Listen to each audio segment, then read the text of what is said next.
it's flat today. Welcome. Thank you. Thank you for coming. We are going to work on trying to get back to some of these history program speakers. It looks like the room is voting positive for yes. I like that. All right. Yay! Michael will be busy forever. Today we are doing what are, it's like Fourth number round of 4. Mandy, but 7th or 8th round of Historic Buildings of Massillon series. They're all but one of the series is on our YouTube channel, and we are recording today. So, provided everything goes right, Ask the appropriate questions using the proper language. if you need to follow up, or if someone that wants to see it that wasn't here today. So, yay! Next month, September 2nd, at the same time, 1 o'clock, we will have Cindy Guest from Plain Township Historical Society talking about how the Ohio and Erie Canal changed Stark County. So again, we're getting back to some of these history programs, so hopefully you can join us for that as well. Today, Mandy is here with her favorites again of the buildings, historic buildings of Massillon, and Mandy has over 20 years experience here as an archivist in Massillon, eating, living, breathing Massillon history.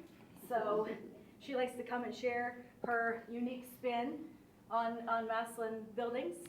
We've talked about toilets.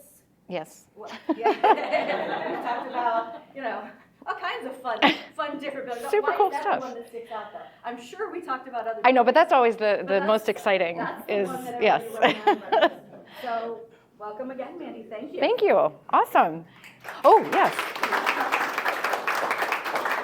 Thank you for your preemptive applause. Fantastic. I am obligated by my job at the Massillon Museum as archivist to call your attention to some fine propaganda on the table over here by the fish tank. We have our quarterly calendar, which is 3 months of events. I think we're in the second of 3 months. So everything for the rest of August and September is in here that is happening at the Massillon Museum. Like 99% of it is free. Also, we have the exhibitions for the year. So if you want to know what else is going to be on display this year, we have everything through the end of the year. We'll be releasing our new one soon. And then if you've not had a chance, and I'll talk about this at the end, to see our main gallery exhibition, Driving Forces. It's all about the Lincoln Highway and travel.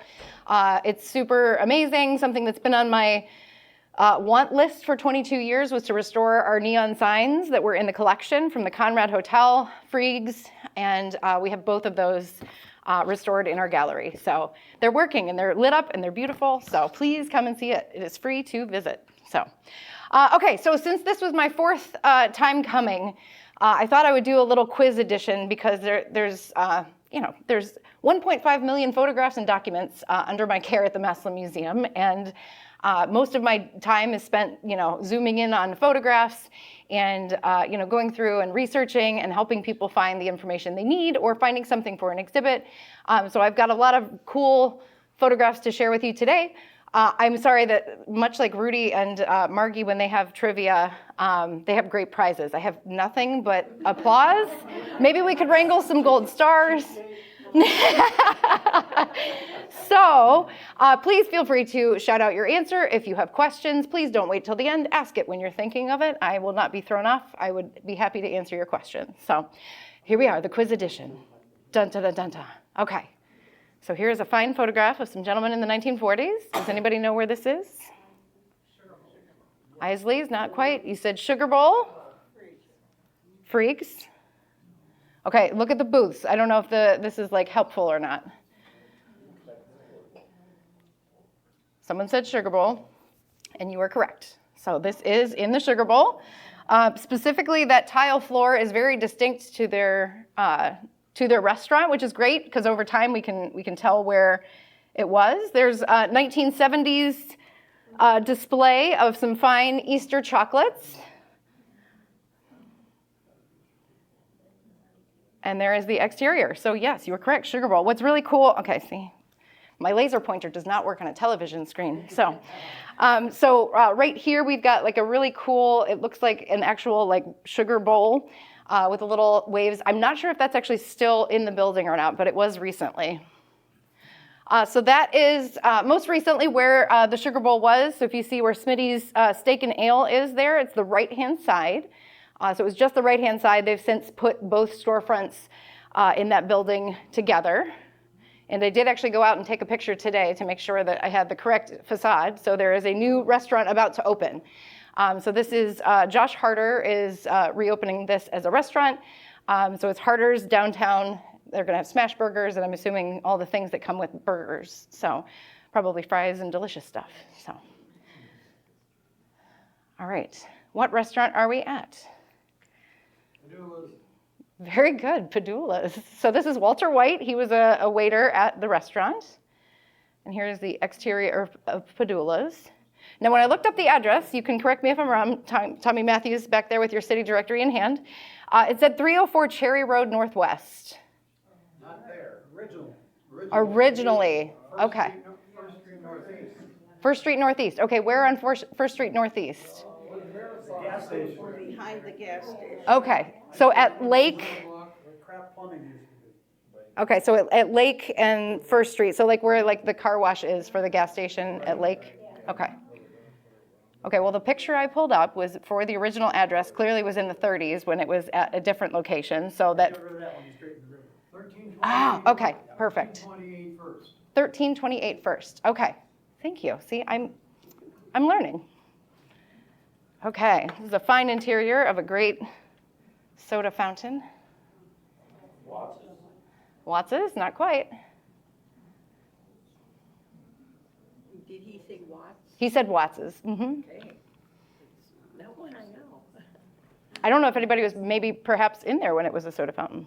Maltese drugstore. Very good. Thank you, Rudy Turkle. So, yeah, this is on Erie South. I want to say, like, they took part of that building off. I'm not sure if it was like that smokery section or if it was an additional section off there. Yes, please. For the folks who watch this at home, Yes.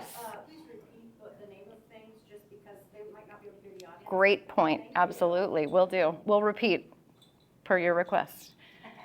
So this is Baldsley's. It started out in the Opera House that is now Hampton Inn Hotel.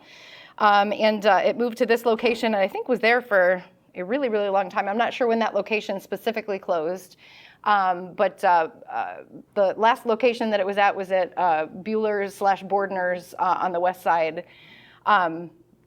Sadly, Bob Nicewander just passed away. He owned Baldsley's for, I think, the last 40 years of its existence. But he had a chance to meet with me and donate. Oh, I hit the microphone. Sorry, Jesse. He had a chance to meet with us at the museum and actually donated a lot of bottles from Baldsley's. So that's a whole interesting thing, what you do with drugs from the past. So that'll be an interesting collection to tackle. But here are some of the photographs during his time period. We've reached color, which is always a good benchmark. So there was a soda fountain. It was also a drugstore. And then here's a Baldsley's luncheonette menu. At the bottom, it did say Acme Dairy. So we know that they were serving up delicious food. Cool. Any questions before we move on from Baldsley's? There's an antique store later on too, a health food store. Yes. And that smokery, they tore that down and built the murals on the side of the building there too. Yes. Yeah, there was that kind of funky angled parking. Yep. And then there was the mural that was painted by Eric Grohe, which had it looked like a building. There were people hanging out the windows. Yeah. Mm-hmm. Yeah, you have pictures from Ritter Photography too. His studio was on that corner there. Oh, okay. Okay. The mural's Excellent. gone. The mural is gone. They did remove it. So they did, yeah. It's a whole series of questions about whether or not murals can stay on buildings, and if you have to check the structural integrity of a building, it's tough to do when there's a mural in the way. It was faded, and it was a whole, very sad, yes. I believe Baldsley's did finally close, I believe, in 2017, because I remember seeing it on the west side, and then it was closed, so for what that's worth. Okay, all right, where are we at? Isley's, very good. So I only have 2 photographs in the collection of Isley's. So here's one. We've got a pumpkin. We've got, it looks like pies of some kind, some delicious pies, lots of great signage.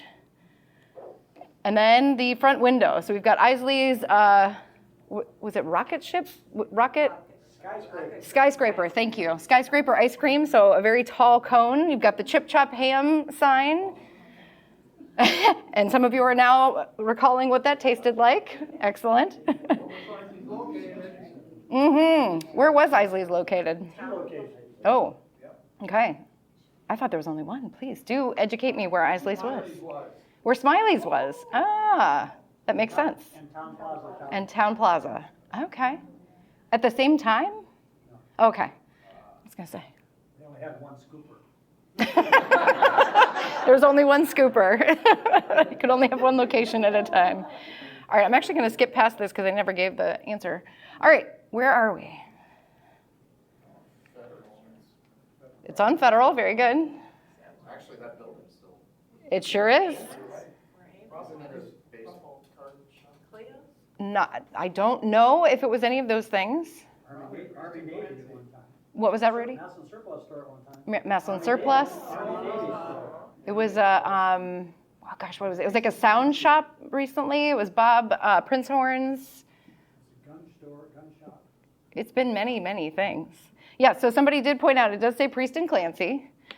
So here's the interior, which is like perfectly a great 1920s car garage interior with all of the fixins for fixing your car. So what's interesting, I'll show you the modern photo in a minute, but in the Priest and Clancy photographs, you can actually see the canal running directly underneath it. He built on the canal. So this would have been the late teens, early 20s.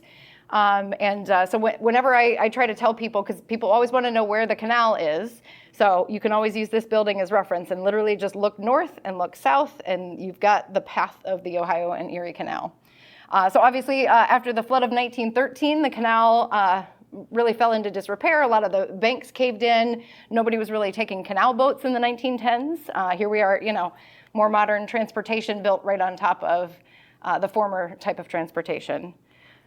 So here's some of the photographs of the canal flowing underneath that store. So these are from the WPA photographs that the city collected as they were doing public works projects to, secure the canal banks. You can see they're putting in some brick there to make sure that the water flows where they want it to flow. But they've got this, massive gap there where the canal could go under. So rumor has it that the canal still flows under there and under Tremont Coffee. So for whatever that's worth. You mean the boats could fit through that hole? No, I mean that they weren't taking canal boats by 1913 and 1920, so they just built on top of it. But what was weird is that every time they built a new building on top of the canal, they left it like this, where it could just continue to flow under, but they weren't using the canal actively. Yeah. Where is Tremont Coffee? Tremont Coffee is shockingly not on Tremont. It is on Erie Street North. If you go up Erie Street North across from Hammersmith Insurance, it's before the rec center. Mm-hmm. Well, is the Watts building still there? The Watts building is still there, yes. Watts has closed, but the building is still there, yeah. Okay. Yeah. So this is what it looks like in whatever Google Street View happened that I screenshotted from, probably 2017 or 18. I think they have a giant wolf out there. They've got some sort of like skeleton decorations. Yes. This is on Federal Avenue. I think it was 30 Federal Avenue Northeast. Northwest. I'm so sorry. Oh my gosh. It's like such a fine line in these like downtown buildings as to when you jump to either one. Thank you for your correction. Federal Northwest. Okay. Same street. You could probably be looking at the previous building, turn around and see this one. Across from the post office, the old post office. Yes, it is. All right, I'll skip ahead to the modern one. So this is on Federal Avenue as well, right at the corner of First Street West, the funky jog that it does, across from like the Walgreens parking lot. If you are coming to, the museum is there in the top left corner. You've got the Duncan Apartments there and the tall skyscraper, one of 2 whole skyscrapers we've got. And so then there were whole bunches of buildings in this zone. There was the Conrad Hotel. There were all sorts of buildings back there, but now they are all a parking lot, which is rather interesting. All right, any other questions? That's not a parking lot, that's a yoga studio. That is a yoga studio. Yes, you are correct. Yep, so it's in that photo, and then that is open, but the rest of it, all the other ones have since gone. All right. Dale Bordner, Bordner's Grocery. Very good. Tommy Matthews knows all the things. Yes. You said Del Bordner, yes? Spry.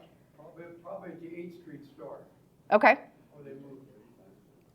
And so they had the 8th Street store, and then they moved to where they were? Shopping center, Okay. then Wales Road. Okay. Of course, they had a store down in Erie, and they had a West Side store. Okay, so there were many locations. Across from Finnefrock. Across from Finnefrock. Okay, thank you. Right at the top of the viaduct.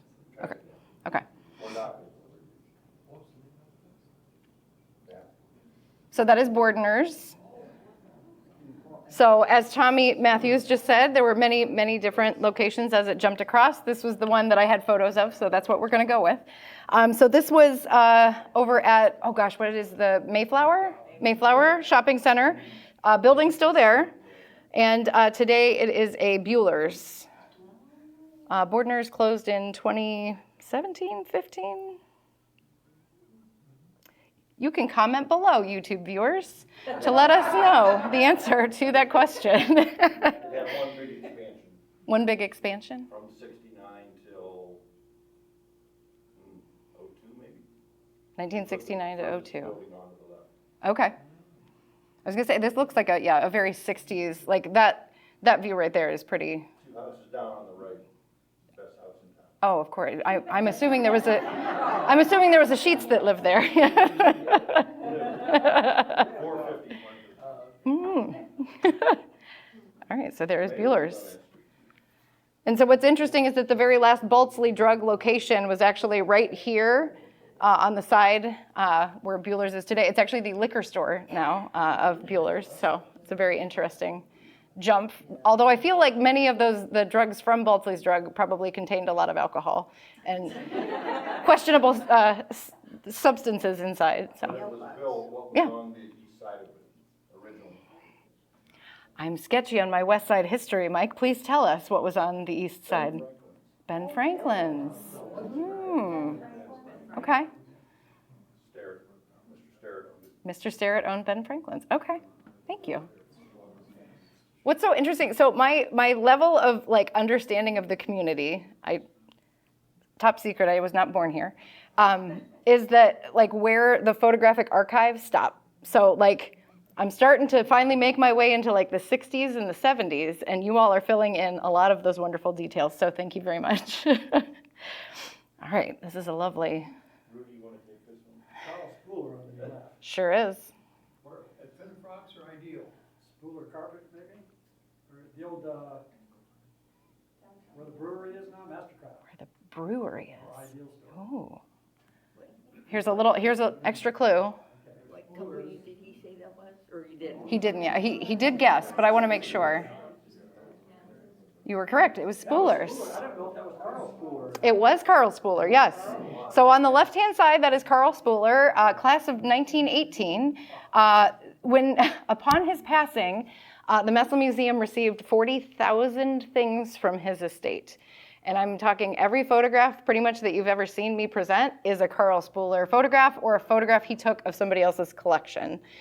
So most of our photographic amazingness comes from Carl Spooler. In Lions Club, he was always the first one to get up and go into the buffet line.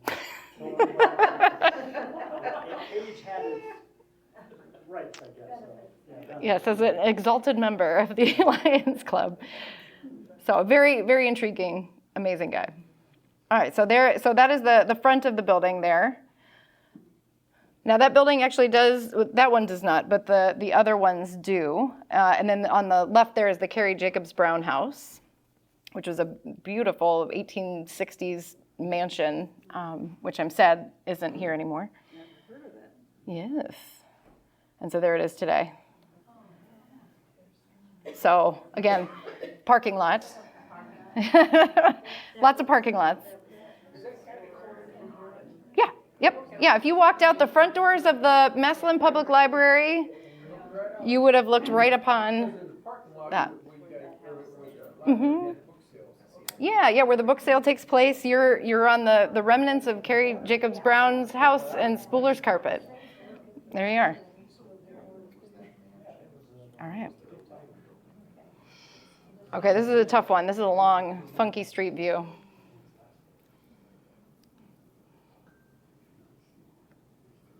One says super stock adjustment sale. One says entire stock to be sold. Writing equipment. And some sort of cans there in the lower right-hand corner. Looks like a dress. One of them is. It's good you said a dress store. There you are. So that is the front of what is, oh gosh, First Street West? Correct me. Southwest on Lincoln Way. It's on the thing, I should read it. The south side of Lincoln Way West, west corner of First Street to the alley. So this was the National Meat and Grocery Company, later handed down to a cousin, Bernie Green, and then Bernie Green started helping out with the family grocery store, and then he ended up eventually moving on to his own Bernie Green's store all by himself. These two buildings we lost just recently, the Oler building and that strange one there that some of you may remember as Laid Back Records. Yep. And then Margarita's is the restaurant that is now Canner and Burgers. So there we are today. This one isn't a parking lot, it's a green space. So slightly better. Slightly better. So I'll go back one more time. So there we are. The Louis P. Mugger building there on the left, still standing. So. All occasions. Okay, yep, all occasions. Hello. All right. It's a bank. Good job, everybody. First National Bank. I know, look at that tall building. Huzzah. This is the second of our skyscrapers. So that is the First National Bank. This is an interesting canal era building. Can you see on that side okay? Okay. This is an interesting canal era building, which obviously does not exist anymore. Right behind it would have been the Atwater and Wellman canal warehouses that were built in, gosh, probably the 1830s, right after the canal opened. So this one was then lost to time. So that one came down, and it was eventually the Central Restaurant. Was Bill's Diner in that parking lot zone, or is that further down? Okay. Mortland Shade Shop, the Tiger Town Grill. Tiger Town Grill. That's right. That weird time where it changed hands and it was many different diners. Okay. So if you go to use the ATM at Chase Bank today, you will be upon the spot where that and the canal warehouse were. Okay.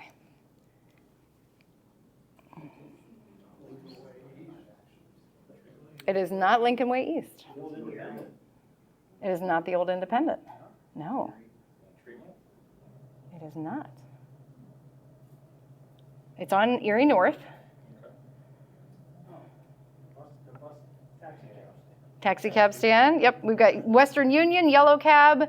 It's got the name on the top as Chittister. Oriole Home is in there now, yes. What I think throws us all off is that they removed that beautiful bay window. So that is kind of like its main feature that got flattened out. So interesting side note on Art Bomb Tattoos, this was the very first place where J.F. Hess opened up his tin shop with his brothers. So J.F. Hess Brothers started out there in the 1870s and eventually went on to merge with Snyder's and Hess Snyder's that made many of the stoves that we know and love. Either parlor stoves, we've got one on display at the Massillon Museum right now, or the big giant boomer ones that would heat your entire home. That is where they started on North Erie. And of course, Erie Street Vinyl, please do visit. They've got some cool stuff and cool events happening all the time. So, ooh, let me give away the answer by hitting the button too many times.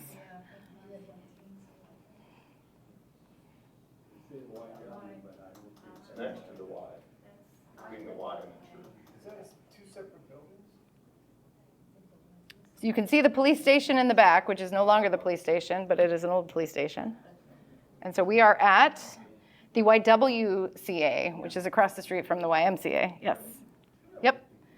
So there was a cafeteria, which I heard was famous for delicious meals. Yes. That was my first job at that cafeteria. Oh my gosh. It was your first job at that cafeteria. Excellent. Would you like to regale us? What's your favorite meal that was? No? Okay. Well, then never mind. Maybe not a great first job? Okay. So the clue that gives us a good location, right here we've got the fountain, a little overgrown, needs a little trim, but this is the fountain today in Veterans Memorial Park. Yes? Talking to Eddie Elam, he's Yes. retired now, he takes care of this place. I told him he should open up Elam's landscaping service. The pond has been there forever, it was always vandalized, so he had to clean it up. So they put gravel in the bottom of it, so the water's only 4 inches deep. So it was deep. So it was originally deeper. Originally deeper, yeah. But parents still take their kids over and throw them in there and goof around and everything. That's why he had Lots to of only put a shenanigans. fence around that fountain. Ah, So you yes. can't really go up to the fountain anymore. You kind of lean on the fence and look at it.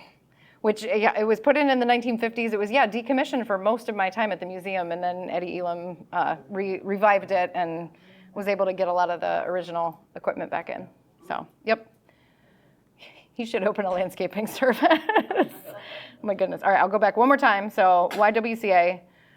So essentially, if you see the police station is there on the left behind it. So they had to take down the original, it was the 1908 City Hall. So they had to take down City Hall and the YWCA in order to make the current administration building, safety center, justice center, all of the courts, police officers, all the things. Wasn't the bus station there too? Yes, it was. Very good. Yeah, so then the bus depot was at the end.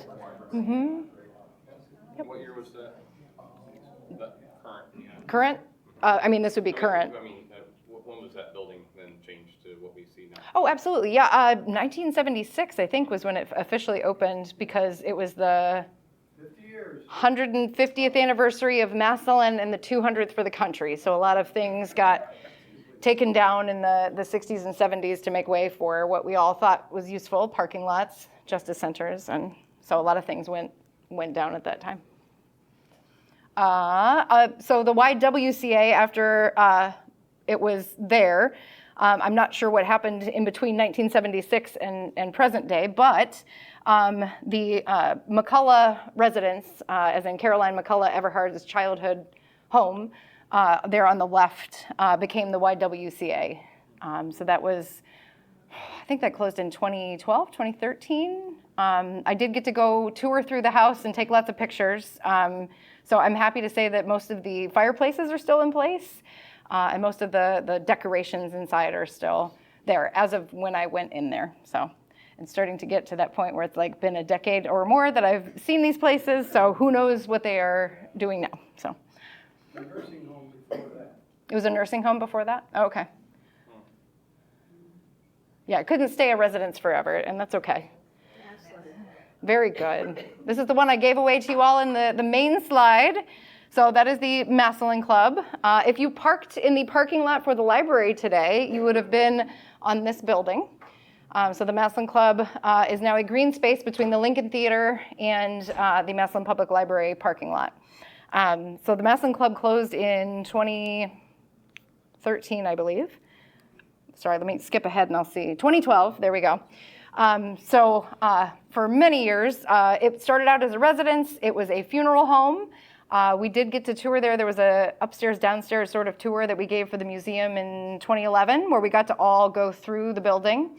And down in the basement, they still had the slab that they prepared bodies on. So it was tilted so that everything could go to a drain. And that was all still there. So that was pretty intriguing.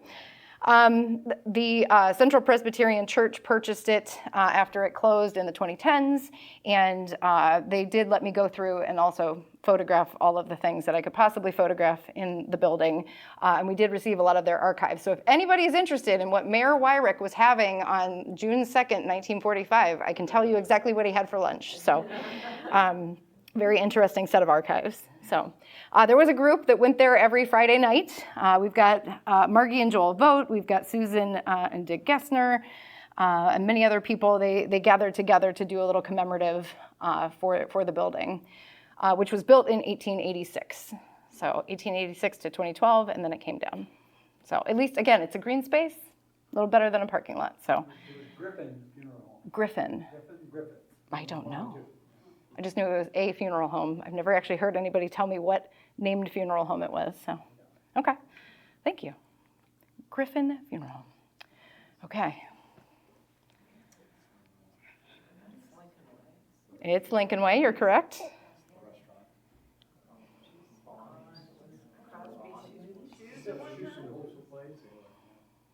Crosby. Yep. Brockman's Shoes, you were very close. So this facade has changed many, many different times here. Was it Sif's? Yes. Oh, whoever said it was Sif's, yes, you were correct. So apparently several different shoe stores. Also up in the second floor, I believe, was Davis Photography Studio. We have the negatives from that photography studio. So this is the block. This is the Mandy will cry forever that she didn't chain herself to the building before they took it down, but the left three buildings were taken down 2021, 2 in there. And so we've got C.J. Duncan's Jewelers, which just closed a couple years ago. It's still there. So what's interesting is that as flowery and fancy as this building is, it had very, very humble beginnings. There were a whole bunch of businesses that were built there in early Massillon that were all lost to fire in 1851, and they rebuilt this block, which looked like that. So this is an actual 1850s view of that block. Just across the street was Abel Fletcher's photography studio, and he was inventing different ways to photograph. He was the inventor of the paper negative. At the same time, Fox Talbot was inventing that in England, but at the same time, they both figured out how to do it. So this is an actual paper negative in the Massillon Museum's collection, which I have pulled out very carefully. I didn't realize how dainty it was, to see what it looked like. And so I'm not sure if they took a contact print or how exactly they processed this positive, but it's a very impressive early view. And anybody who's seen my early Massillon Lost Kendall book, that same block is on the cover of my book from the 1870s. Yeah. You back up one slide a second. Sure can. When the buses used to come downtown, take the east side, west side. Buses came the west side downtown. Buses used to pull in front of this area right there. There's a stairwell. There's a right there stairwell. going up to the second floor. Ah, And that's where you got the Davis Photography, the tailor shop. And it was like a mini mall up there. Like a on mini that mall. second floor. You walk Okay. the steps, there were several businesses all scattered around that hallway. It was kind of cool, actually. yeah. I was gonna say, yeah, there was a tailor listed on one window, and then yeah, you can see the Davis Photography Studio. Again, sorry, I'm used to my laser pointer. So you've got the little stairwell that goes up to the apartments. And so when this building burned in 2009, when Bonnie's Engravers Gallery was on the first floor, they were living upstairs. And so when that building was entirely lost to fire, but somehow the facade stayed put, that was where they were living. I think you can see it in, yeah, there you go. So that's the front, and then this is the stairwell that goes up to move out of everybody's way. What years was top. Davis Photography there? Good question. I just read about it in a book. I am unsure what years Davis Photography was there. Based on that photo, it probably closed by the 70s. I had my first communion picture taken there, so that ought to tell you something. Okay, so back in 1902,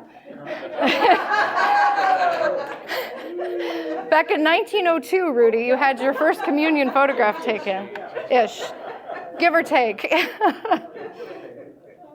you know what the, on the other photo, there was Mhm. GC and MC. Yeah, great question.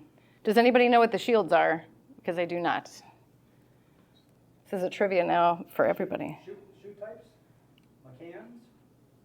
McCann's? I'm not sure. It does look like a very epic, here, let's go closer. Like a very epic heraldry of shoe stores they're trying to represent there. I'm not sure. Okay, again, please comment below with your answer as to what these might be.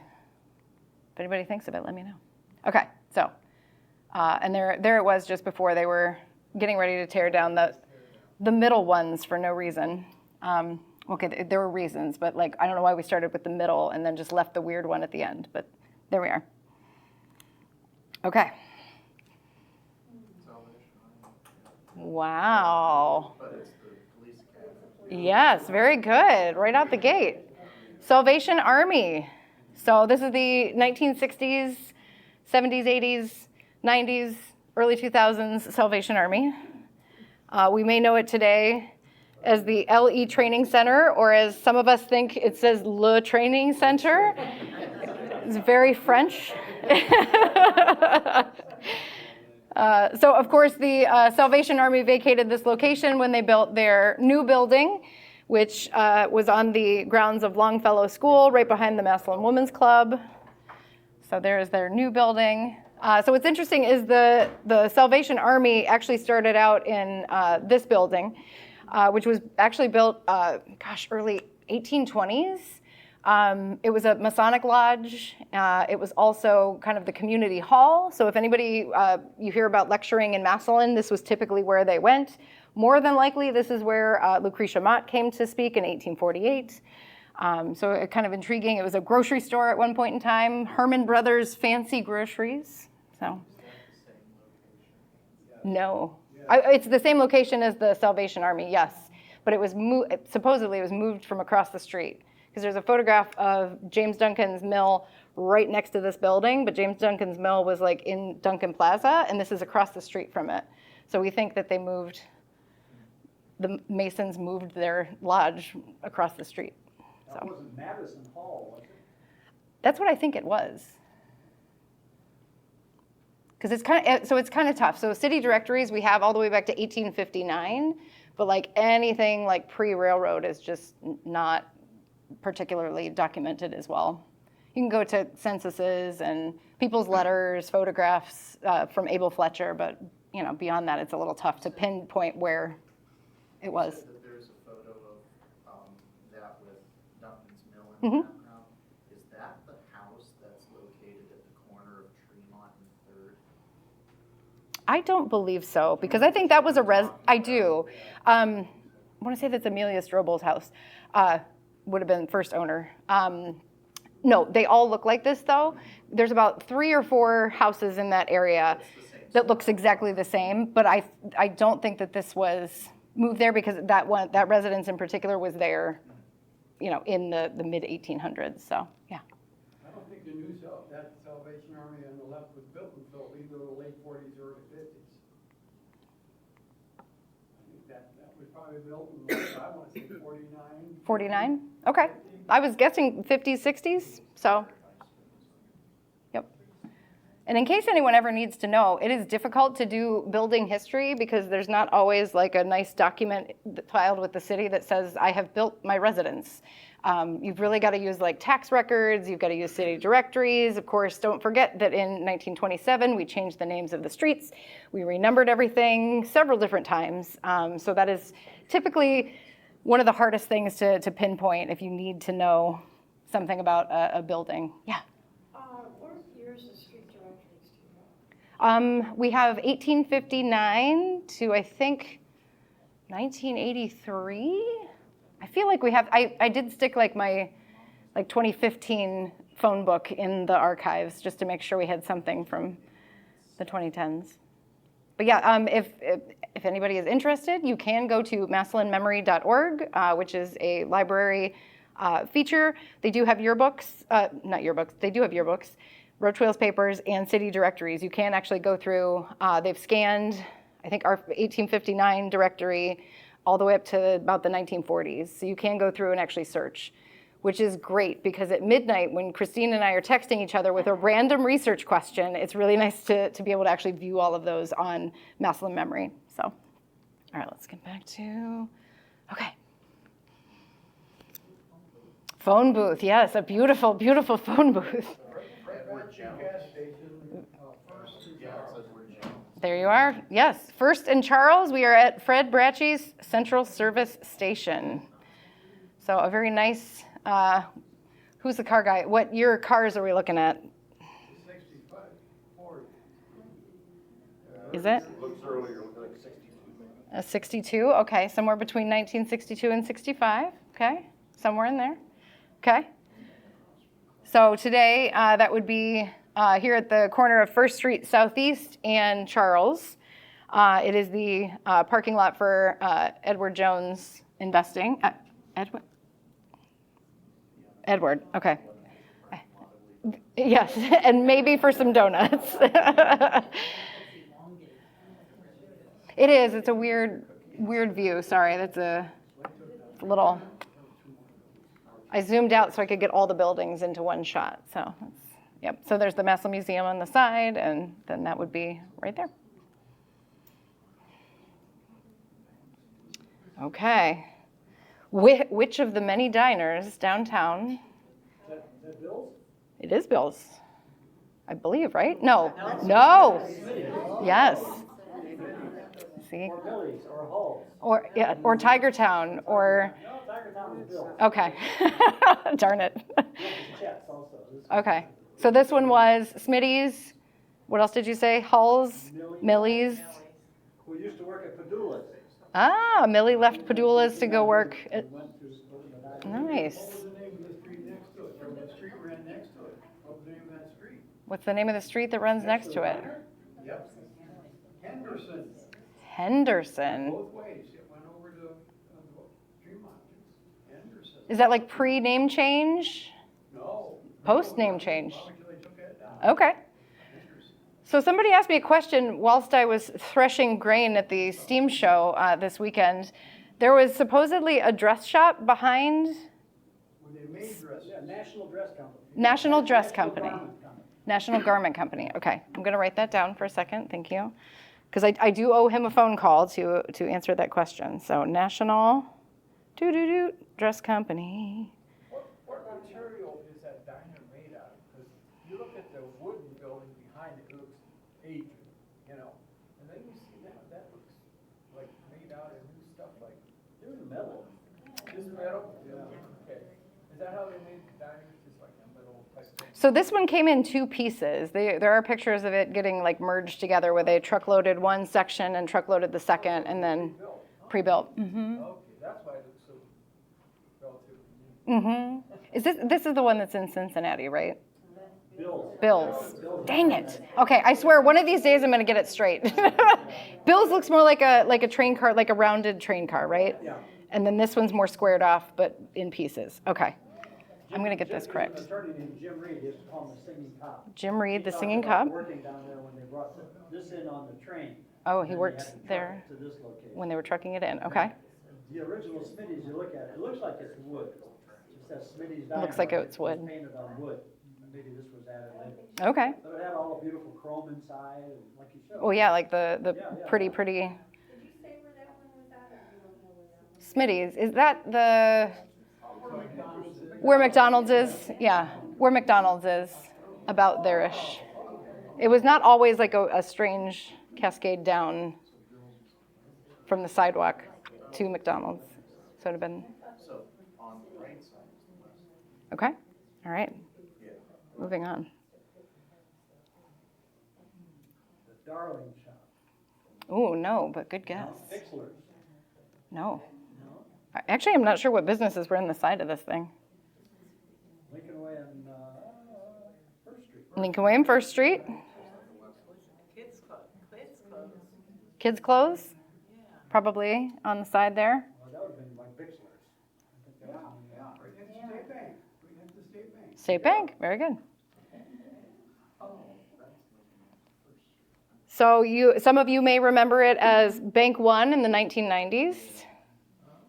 So I'll go back, Bank One. You can kind of see the state bank, the kind of squared off thing. This was their renovation after like this. They added the like super fancy, modern looking section on the side there. Yeah, I see loans, Massillon Optical. Does that say Studer Shop? I don't know. Tore down a perfectly good hamburger joint. Lex. Oh, yes, Lex Diner, the tiny little hamburger stand.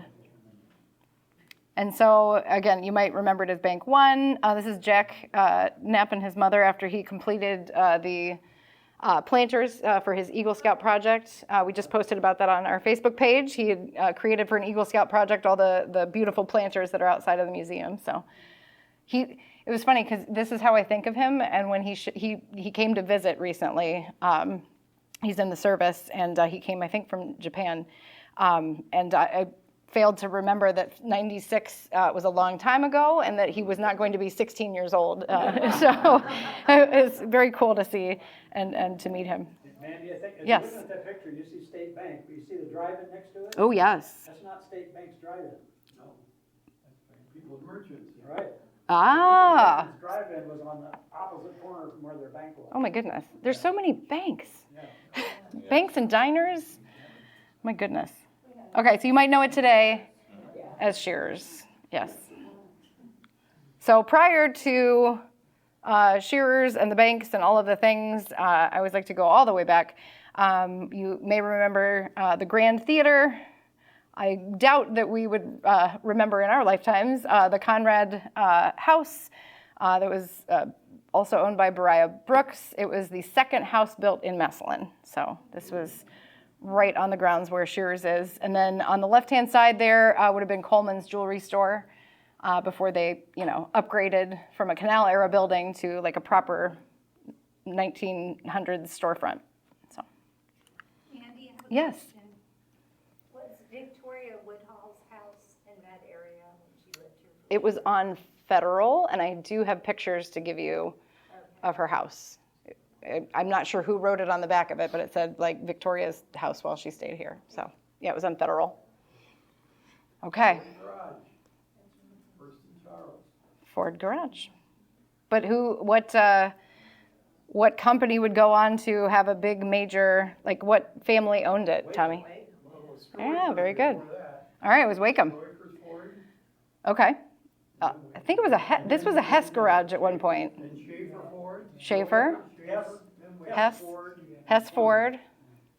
So it's been many, many different garages. We covered it all with blue plastic. They sure did. Yeah, right? Took me forever to figure out because they called me when they were thinking about, I don't even know, 2010. They were looking at pulling it off, and they're like, what are we going to find under there when we do? So I was like, okay, we've got at least some documentation as to what it looks like. So it's very like purpose-built 1920s garage for your Fords. So serious question. Yeah. For anybody who knows the answer to this, what was the purpose of the blue? What was the purpose of the blue? Like, To make it look awesome and modern, clearly. Yes. No, I think the windows got so bad, seriously, the windows were getting so bad and so forth, you could see there was a bunch of windows, and they weren't hardly using the upper floors anyhow. They figured just to go over them. Aluminum siding for commercial buildings. Which is super weird.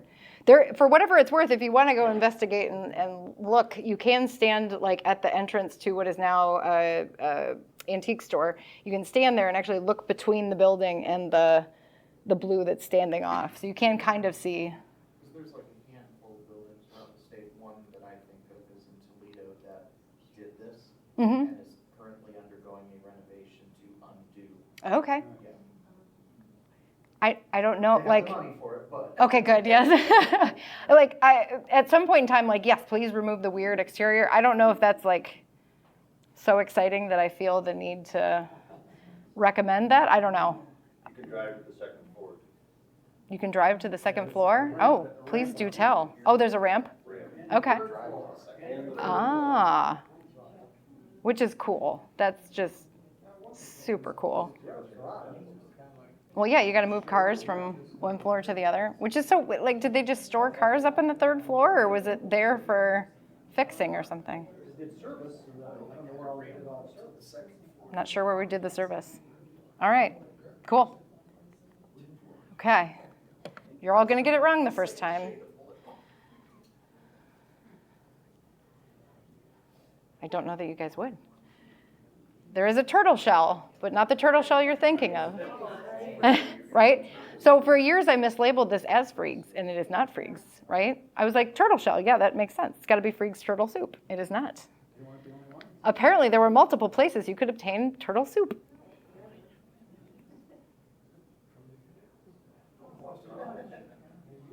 I don't think it was the Boston lunch.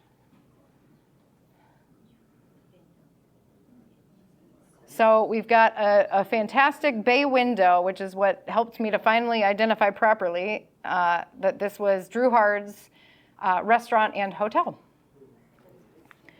And so it would be right there. So I'm going to go back one. I mean, those came down like not horribly long ago. So you can see the sweet little white house-looking thing there on the left-hand side. It says Oak Hotel. It was also owned by the Drew Hards. And so we've got the little white building there, and then we've got the restaurant part right there. And if you're enjoying these fine photographs with the locations written in, these are all from 1938. And I will show you a link to that later where you can see all of them, because it's a beautiful snapshot of every block downtown, how many people went into what restaurant, how many people shopped. I was shocked to find out that the Massillon Museum building welcomed like 1,000 visitors a day, like to come and shop. So it was kind of a cool thing. But you can find all of this online. I will again give you all the link here in a minute. What was the Massillon building before the shop? The Massillon building, the Massillon Museum.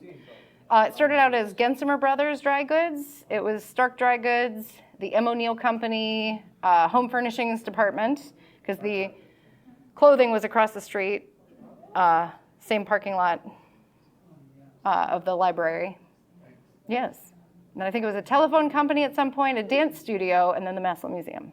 There's a whole photo in the basement of the museum of that. Yes, and I will be showing that off. Okay, so I'm so sorry, I talked a lot. So we've got the Drew Hard Hotel and Restaurant. There's the overview, and you asked where this block is.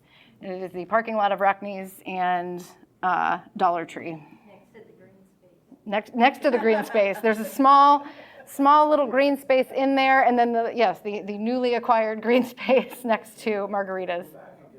Yeah. That's Sears on the left then. It is. Mm-hmm. Hill's Barber Shop. Didn't Sears have a couple? Then the It did. 163 Grill. That's what we call it. Hey, Tom, what bar was that when you used to hang in bars? Not the bullpen. 163 Grill. 163 Grill. 163 Grill. Okay. Yeah. I'm not sure. The little wooden building was building Billy Boyle Bakery years ago, and then Massillon Floors. Bakery here, Massillon Floors. And then you did point out that this is Hill's Barbershop, which I'm always surprised by those like tiny buildings that they stick, and they go back forever, and they're so tiny. I think this was location like number 3 of like 9 locations that Bob Hill had his barbershop over time. Because every time he would buy a building, they would like, suddenly the city was like, we're bulldozing everything. And he's like, cool, I'll go over here. And they're like, oops, we're bulldozing that one. So he had many locations over time. Ah. So what is cool is that Bob did tell me a story. This is 1938, so a little bit previous to that. He did say that when supposedly, bigwigs like Al Capone and, mobsters came to the store, he remembered as a child that somebody came to get their haircut. And he said there were snipers on the roof across the street. And there were bodyguards that came in with the guy in to get his haircut. So who knows if there's another little tale just to share with you. Okay, all right. And we're back to bathrooms. There's Lieberman's. Lieberman's would be a little bit further this way. This would be the Edward Jones. They used to hire gas. Male or female? That one is the female, because the male one pointed towards First Street? towards First Street, and then the female one pointed towards the building. So this is an underground bathroom. If you'd like to know more, I did put together a fine documentary, tiny documentary film about these sweet underground bathrooms. So this is what is today the lawn of the Massillon Museum. So the male side is here and the female side is here. The only reason I know that is because in the 1938 Tiger Rambles film that the Booster Club made about closing the town down for the day for the football game, they showed that one like at the entrance. A little boy tried to like run past the cameraman to use the bathroom. So I was like, okay, that's the male side. So our lawn of the museum had many different functions. It was the town park for a long time. Eventually they did pave it over and had a flagpole in it. We did have the schedule for the Massillon Tigers for a long time in the front yard. And then these fine comfort stations, which were put in the 1920s. Because Prohibition had closed down a lot of the bars that were the typical places where people would use the restroom. And they wanted to not build a building above because that would kill off the vibe of Sweet Park and beautiful green space, so they put them underground. That presents several problems when people are not supervised and no one can see what's happening underground, so some crime and some maintenance issues.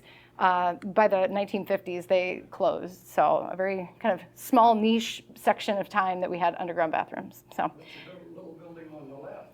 the little building on the left is the bus depot. That was the depot before the one you guys referenced earlier.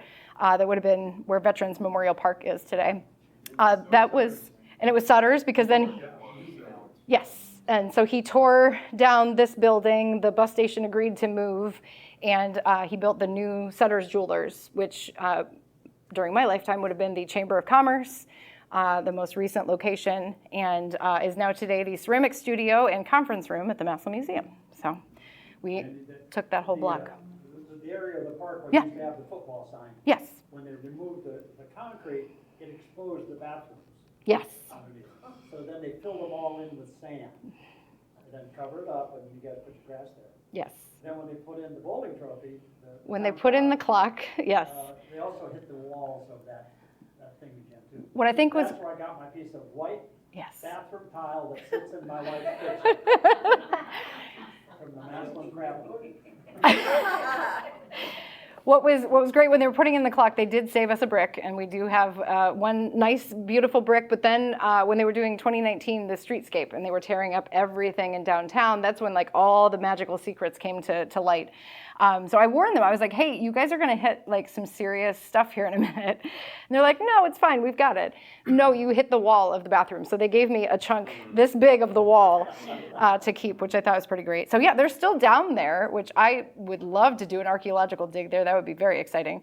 But they left these like entryway, like the concrete planter thingies, and then we used them as planters, and then they were used for decorations and things. And yeah, for years they just kind of hung out on the lawn. So if you're interested, again, in seeing all of that info, I've got pictures of the interior and pictures of the brick and full explanation as to the underground bathrooms. Those are, oh, I'm sorry. I'm supposed to say restrooms because there was not a bath down there. So it is not a bathroom, it is a restroom. So, oh. Comfort stations. Woo! Yes. See the sign on the building that says start driving? You sure can. Very good, Tommy. Thank you. Great segue into, yes, this is the side of the Massillon Museum. So yeah, it started off as Gensimer Brothers Dry Goods Store. They built it right about the time of, they took the building down in 1929, like as the stock market was crashing, but they clearly had committed to building the building. So it opened in 1931. Gensimer's was only there for like a sliver of time, and it was Stark Dry Goods for most of its lifetime. When we were trying to figure out some exterior signage, which we've all been talking about since we moved from the library down to this building, just one block away, in 1996 is when we opened to the public. We've been talking since then about what kind of exterior sign we wanted. And we only just now, as like a month ago, finally got that all figured out. We got grant funding to be able to manufacture and fabricate a suite sign. And so this is the main reference photo. Essentially, we talked about it, and you don't need to say Massillon Museum, because that's a lot of letters. We already know we're in Massillon, so we went with just museum. And so it's so huge. It was so cool because in the concept drawings and when you see those historical photos, you're like, that's a pretty cool sign, but then you see it up close, it's massive. You could fit people inside of this thing. So they bolted these giant bolts all the way through the wall. It's a good, I don't even know, like 2 to 3 feet long into the building. And then they hoisted it up. It was a very exciting day. We all got sunburned because we stood out there the whole time they were doing it, and it was amazing. And so that is the sign today.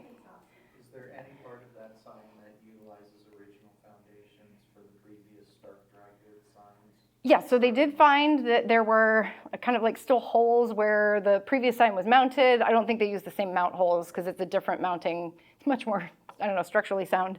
But the electric was still, it seemed, still run in the same, it's just kind of, they cut it off and it was still kind of there, so. O'Neill's had a big sign there too. Yes, they did, Yeah, yes. O'Neill's was on both sides of the street for a while. Yes, because home furnishings department was here, and then library parking lot was the clothing portion of it, yeah. And so if you get a chance, please come see it at night, because it's extra great, so. All right, so I promised you all, if you would like to see any of those fine little mini documentaries of me talking about random topics I'm super pumped about, that is the mini documentaries playlist on YouTube for MassMU. See who's got it. I'll wait till you get it. Cool. Okay, waiting, yes? Yes? When they renamed the street, Yes. Do they have records of, it went from this name, street to Whittier? Wouldn't that have been convenient if they left us a nice record? They sort of kind of did. But thanks to the efforts of Tommy Matthews and Margie Vogt, we do have a list cross-referenced of the streets, what they were, what they are today, and then he cross-referenced them for what they are today to what they were. So yes, we can happily send that to you. Actually, the camp companies put together directories too when they changed the street. Did they? It's actually Oh, camp good, 'cause I companies never with saw those. Little folders. Ah. This used to be this, now it's this. Which is, it's a nice thing to be able to go, like in the 26 directory and the 27 directory, you can sometimes kind of like, okay, I know like vaguely where that is, and if you have the name of a person, if they didn't move, you can kind of, compare the things. So, okay, so this is again my pitch to you. Please come see Driving Forces. So again, the highlight of that is 100% the restored neon signs. The Friegs one, we actually left with their weird like 1970s renovation where they just painted the whole thing black. And then the other side, this side, they actually pulled off all of the weird black paint and got down to the original ceramic. And it's blue and red and it's gorgeous. It's great. You've got the turtle soup sign. We've got the actual benches from the Sugar Bowl, which they tore out and were kind enough to call us before they went to the dumpster. So we do have a lot of carved signatures in there. Please do not hop the acrylic to carve your name in it. That would be not helpful. Thank you. It was nice. I did get to actually eat in the Sugar Bowl. It closed in 1989. But Bill Weaver opened it again in the 2010s for a few years before he did close. But I got to eat on the bench, so I at least got to get my little piece of Massillon history. And now they're behind acrylic, which is always an interesting thing. Oh, there you go. So yeah, you can see like as of 2021, somebody was eating at the Sugar Bowl on the same original booths from probably the 40s. Oh my gosh! And it's dated to the date of his baptismal photograph, 1902.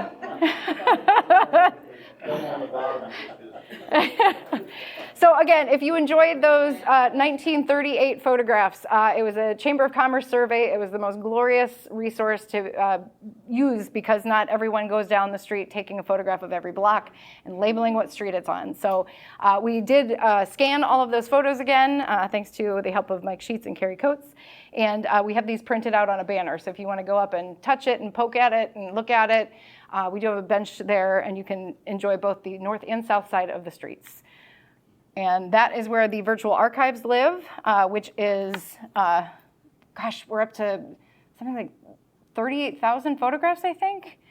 We've had over 9 million views on these photos. And again, I've got 1.5 million photos and documents to choose from, so I've gotten 38,000 of them up there. So please go and enjoy those while we continue to work to get those online for you. So. How do you access those? Yep, so you can go to the Massillon Museum's website, the virtual archives. I think it's under research. You can get to the virtual archives that way. You can search on Flickr, which is where everything is hosted, but that will get you there also, the QR code. All right. Yay. Thank you. Huzzah. So next year, we're gonna have to reach really deep for our next one, right? Yes. The Valley House. Yeah. I'm sure we The can have more buildings. houses of ill repute. I'm going to be known for those and bathrooms. I don't know. We'll have to put a warning label on it. I do want to let everyone know, today from 3 to 6, we'll be in here. If you're interested in finding out more about the community tree we've been working on, we have the Shared Roots Project. We have over 7,000 names entered in it. It is beyond Massillon now, I will tell you. We have some Canton people working on it, and they are overtaking us. I need some Massillon people in this tree. Yeah, we got over 7,000, and we need more Massillon families in here. So if you're interested in adding to the tree, it is an archive kind of that we can all use. Mandy and I have used it. It's gonna have history in it as well. It does have history in it. Mandy, I can't even remember what, you asked me about a business at one point, and I sent you articles, and I went and added the owners into it and all the articles. So as I research things, I'm adding to it, but we want the families. We want the people who live here, right? Your family's in this tree. So if you're interested, we will be in this room from 3 to 6 today working on it, so feel free to join us. And then the creep and crawl, how many of you have gone to the creep and crawl? Oh, We do every year now. that's some good stuff. Sure. We'll be having our creep and crawl meeting at 6 o'clock. We have presentations at the Massillon Cemetery. It will be October, is it 3rd this year? Yeah, October 3rd. Ooh. And we have about 15 Writing it down. presenters stationed throughout the cemetery who present about different people who now reside there. Yes.